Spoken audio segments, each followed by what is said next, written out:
Alex, this is a topic that is near and dear to our hearts. Well, this came up a while ago. I mean, it is. This came up a while ago, but I kind of didn't want to talk about it because it seemed too obvious. But there's nothing else to talk about at the moment. Nothing very interesting is happening.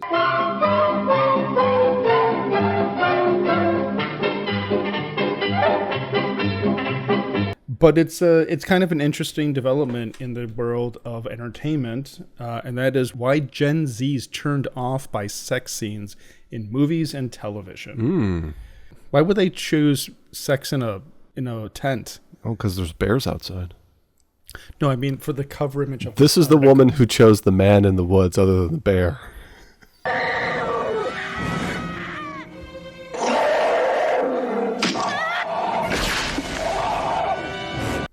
I mean, for the cover of this article, okay. Why would they choose? And this isn't even from October, so there's no excuse. It's not like, we're going to do creepy Halloween tie-in. Nearly half of Gen Zers, 43%, admit to turning off a movie after encountering a sex scene, more than any other generation. Turning off. It's not that they fast forward or close their eyes, which I want to see. I want to see Gen Z just be like, oh, naughty. It's like going to the movie theater with your parents during True Lies. That's what I mean. It's like my mom used to reach across and cover my eyes like this. My mom's like, don't look. Look away. Your mom... Your mom, it was an honor system with your mother? Cover your eyes, Mom. My mom so like if we were in a movie theater, it was the hand quickly over the eyes, but I'd see like a nipple fly by. It'd be like one nip, and I'd be like, oh, game over. And then it evolved in, like at home, it was... Leave the room? No, it was like a pillow being thrown at me. And like, cover your eyes. And like, you have to hold the pillow up like this. As a traditional American, this was in between scenes of people getting their throats slit and their heads cut off and carnage everywhere. But as soon as the nipple came out, show's over. Yeah. But no fast forwarding or anything like that. That's according to a spicy new survey of 2,000 Americans conducted by Talker Research. 2,000 Americans, so not an insignificant number. Found that 33% of all those polled have stopped watching a movie during a sex scene. So they don't even go past it. Turning off a movie because of a sex scene is pretty intense. So you can go like 15, 20 minutes and just be like, oh, I'm done with this. Because they don't have DVDs. They can't just skip chapters. Well, but you just would hit fast forward a couple well, times, if you're smart, yeah. I mean, if you're smart, you just sit through it. I mean, millennials were the least likely generation to let a sex scene get in the way of finishing the movie. God bless us. Like we are the last generation.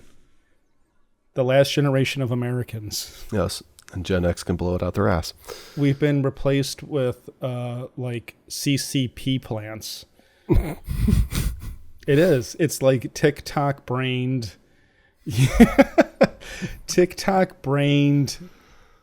puritanical, but also degenerate. Yes. It's very weird. And no matter what they tell you, the government does not want to take over TikTok for the betterment of Americans. They just want to take over TikTok for their own purposes. It's not much different than the CCP. The only thing that's different about the U.S. government taking over TikTok from the CCP is that at least the U.S. government is spying on its citizens and informing and what's it called? Controlling their opinions and their beliefs instead of a hostile foreign nation doing it. So ultimately, I don't know. Hostile domestic nation is doing it. Yeah, it's like I'm conflicted. On the one hand, it's like very patently obvious how TikTok is being used by foreign powers to influence American youths. Yeah. However, based on, let's say, Facebook, the boomers are well controlled. I'm not sure that the domestic powers really are any better. Yeah. So I don't care. Doesn't really affect me. At least it's made in America. Made in America, exactly. Younger Americans and their tolerance of nudity and sex scenes in films have been a hot topic of discussion lately. And a recent study by The Economist found that nudity and sex scenes have dipped nearly 40% since the year 2000. Wow. Well, that's because there's no more like teen comedies. There's no more like the teen or even the teenage slasher horror movies that used to come out there, and you might see like a girl changing clothes in a bedroom being peered through, the window and stuff like that. Well, what's weird is that one movie, Terrifier 3, just came out or is about to come out. Yes.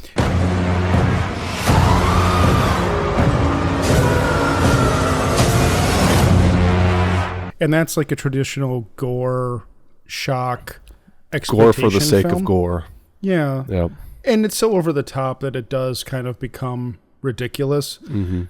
I'm not a fan or like in favor of those movies, but No, I me neither. I get the appeal. I get why 17-year-olds want to go see that. Mm-hmm. Which they seem to be fine with violence. Sure. They I seem mean, to have there no is issues with something it. to be said. It's very American. There is something to be said about, I think we've made this point before where Europe always gets all high and mighty about, those stupid Americans are so afraid of the human body, but they're in favor of seeing it torn apart in blood and violence and all of that. Mm-hmm.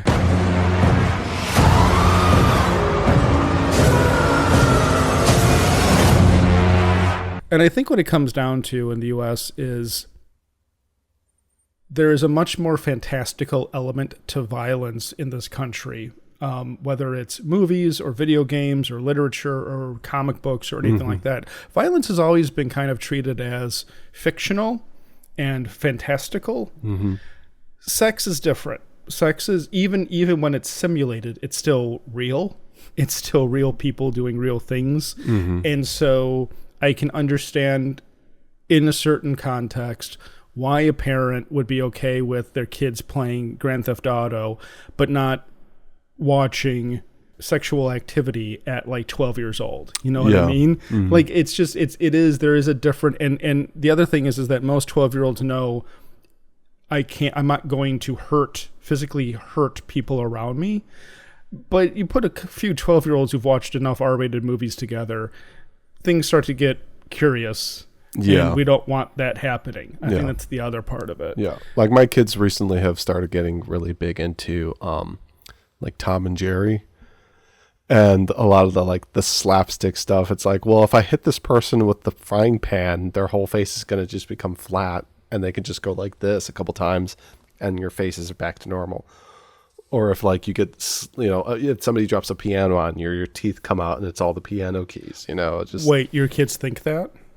No, I'm just saying it would be something like that. Oh, okay. But your I'm just kids- saying my kids, they've gotten into like classic, because we're but trying I'm- to show them more like classic cartoons and stuff. Right, but your kids know the difference between what happens between Tom and Jerry and real life. Yes. Yes. That's what I'm saying is that most kids understand the difference between fictional violence, whether it's Tom and Jerry or Rambo. They know that these are different things. Commando. But like showing a 12-year-old the Red Shoe Diaries, God, I'm old. That's where my mind went. For Jesus Christ.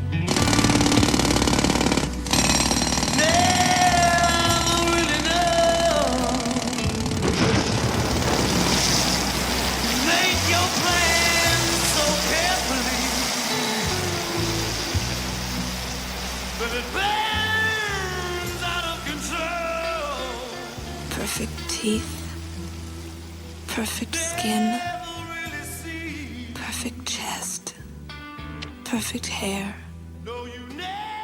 I just fell into his arms. I'm thinking of like stuff I watched on Cinemax when I was 12 years old. Yeah. But I think that I think it's different for kids to see that versus obviously fantastical violence. Right. Yeah. Anyway, over 1 in 4 of those polled, 27% believe that sex scenes and nudity have no place in movies and TV now. Wow. Baby boomers were found to be the most likely to feel this way, 35%. So boomers are still the more like pearl clutching of us all. Yeah. It was the boomers all along. That's one thing that they and Gen Z seem to have together. in common? I think part of that number though is because baby boomers are old now. I think that the older you get, the more conservative you become, and you start to look at shit like this, and you're like, eh. In the 80s, they probably wouldn't have said that. Yeah, I mean, especially like some of the older ones that were kind of like, you know, the whole Woodstock generation, and also like, because it like that, like the swinging 60s was like the first half of the 60s, and then the Woodstock generation was like that second half of the 60s, and there were all a lot of like sexual liberation and stuff like that, in kind of like two different ways, sort of. Yeah. Because weren't baby boomers, weren't they like, wasn't their heyday the 80s? That's kind of weird. I think it was more of like the 70s, because the baby boomers were like the post-war. So if you're adding 25 after 1945, Boomers are between 57 and 75 right now. okay. So So I'm thinking like, okay, what am I thinking? St. Elmo's Fire.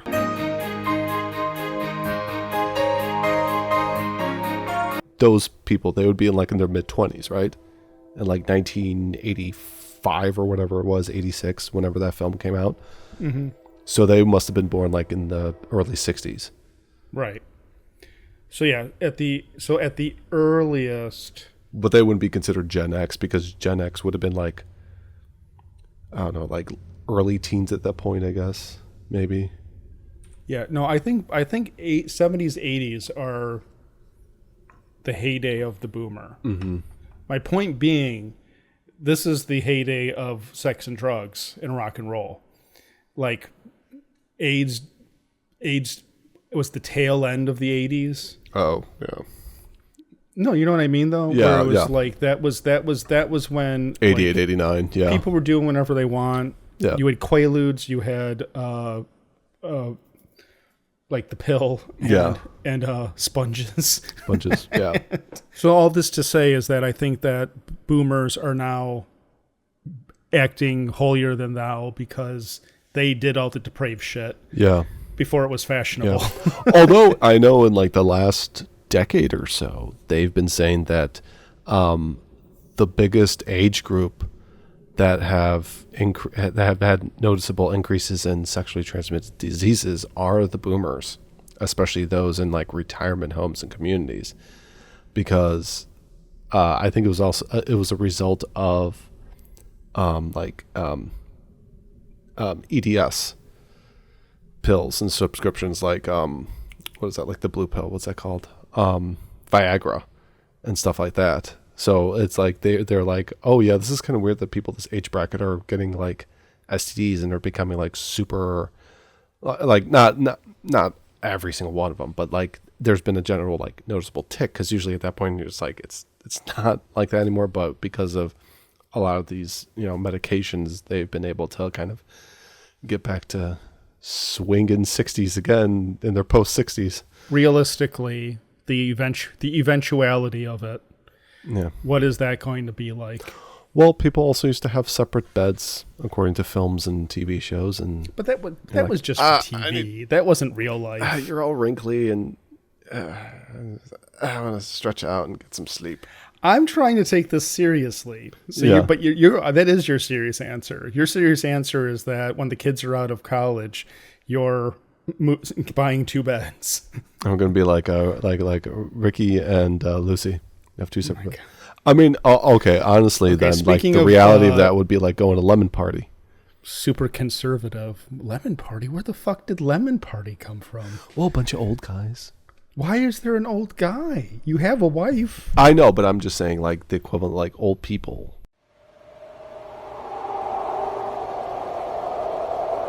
I mean, there's probably people in their 70s and 80s that are swinging and stuff like that. Realistically, There could be. we're going to move on from this hole that you're digging for yourself. When I'm offering It's a you- trench. I'm talking about like your relationship with your wife in your twilight years, and you're talking about Lemon Party. We'll be and so I don't know. be so sore. I don't know how we got there. And no, see, you're just lazy. Yes. You're okay. I guess to be fair, you're the one who's worried about carving pumpkins now because your arm doesn't move that direction It anymore. hurts, and you got to scoop it all out, and it's just Poor Erica. 43% of those polled believe that sex scenes are either always or mostly unnecessary and don't add enjoyment or story enhancement. Gen Z was the most likely generation to agree with this sentiment. Wouldn't it depend on the plot? From a gender standpoint, the results showed that women are nearly twice as likely to shut off a movie if the sex scene comes on than men. 42% and 23% respectively. That's very interesting because 50 Shades of Grey was very popular. Well, was very popular within millennial women, but more recently, Bridgerton is a very popular show with, I think, the younger millennial women and then like the older Gen Z. So, interesting. Women are also less likely than men to believe that sex scenes still have a place in modern film. Jeez. This is all disturbing to me, because it's not that I think that, you know, every movie should have a hardcore sex scene in it. Yeah. But I think that so much of cinema and art is based around vulnerability, and that is part of the human condition. Sex is part of the human condition. And that it has because of that, it absolutely has a place in films. Now, it doesn't necessarily need to be in a slasher movie. It doesn't need to, that is something from our childhood. It doesn't have to be in like an action film of some sort. I appreciate it from a nostalgia standpoint, where you would have just pointless shower scene in the middle of an action movie. Starship Troopers. Jean-Claude Van Damme has a random sex scene with some girl. Erica Eleniak popping out of a cake on a naval vessel with Steven Seagal.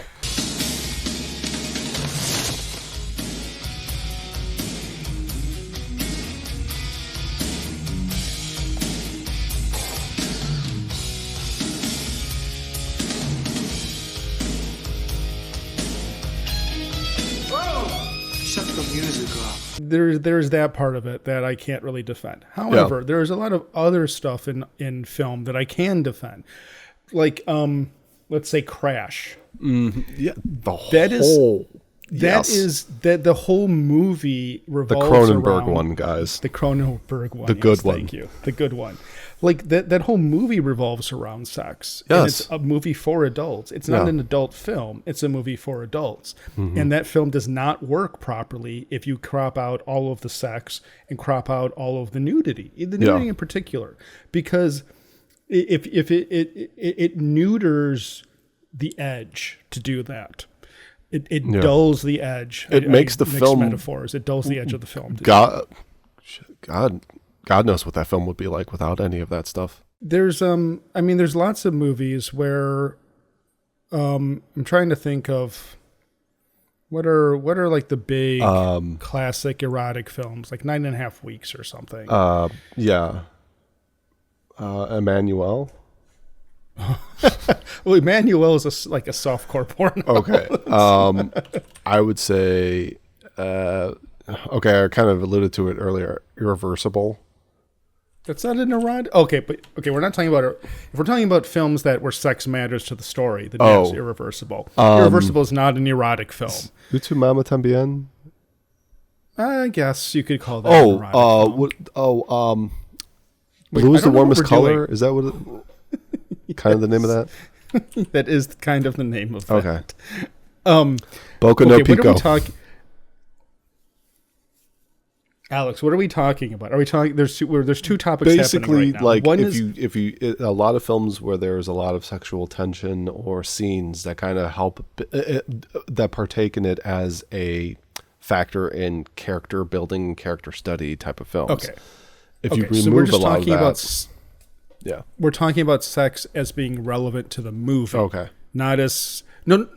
Don't say okay. I'm trying to get an answer out of you.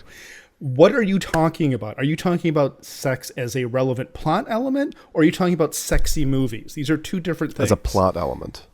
Okay, because that's what I'm saying. Irreversible is not a sexy movie, but sex is very important to the plot of that. It's the starting line of the movie. I'm talking about sexy movies. Oh, sexy I'm talking movies. about movies that are designed to be titillating, but also they're not pornographic. Unfaithful. That's a sexy movie. Body Heat. Oh, there's a movie with Kevin Bacon in it and somebody else. Wild Things. Wild Things. Yeah. Yep, that is a sexy movie. Yeah. But so that's what I'm saying is that there are movies where the sex is the whole thing. The Crying is Game. About sexy? Is it sexy to you? Have you ever seen it? I've seen bits and pieces. You saw all the Mostly bits the and pieces. bits. But yes, to the point you were originally trying to make, then you get into the films like Irreversible, where the violence and the sexuality in that film are intrinsic to what it's doing and what it's telling. Mm-hmm. And so to say that sex scenes and nudity don't belong in a movie, it's such a closed-minded idea of what art can be. Yeah. It's like people who've only seen Avatar and they're like, I don't want any nudity in Avatar. Yeah, even though they're all running around with just loincloths. Right. You know. I swear to God there were nipples in the original Avatar. There might have been. I thought I saw some nipple action behind the like cloths. I don't know. It, like I said, I just find it's kind of just maddening that we're at a point where this is that it's like regressing. That the like legitimate artistic merit of nudity and sex in film is being called into question, but pornography is more accessible and more rampant than ever. And the funny thing about the pornography that I feel is that it's not even like when we were like 13 years old, you had a Playboy. It was like a naked girl, you had breasts, occasionally pubic hair, and that was about it. Yes. The more like cultured dads had Fathers like of culture. The fathers of culture had like Penthouse and all of that shit. Yeah. But still, you're still talking magazines, and then there were the occasional VHSs. Right. But even those, all of that is still quainter than what's out now. Oh yeah. Like, It even removed any type of like a human interaction portion of it, where it's just like it is what you see, as opposed to just like, you know, the more mystique around it, I guess you would kind of say. I mean that modern pornography that is easily accessible is much more aggressive. Intense, maybe. Intense. It's much more intense. Like, it's no longer just sex. Like, you find those old 80s and 70s and 80s pornos, it's just like, it's hardcore, but it's like the most vanilla hardcore that you're going to see. Whereas Boogie Nights being a great example of that. Now, you know? Alex and I, when we were in college, are like sitting on eFucked watching like 500 guys come on a girl's face. Yeah. It's like the extreme has raised, and now it's the human element of that has been extracted from it. It's just so much more. It's just so much more. Everything's so much more than it used to be.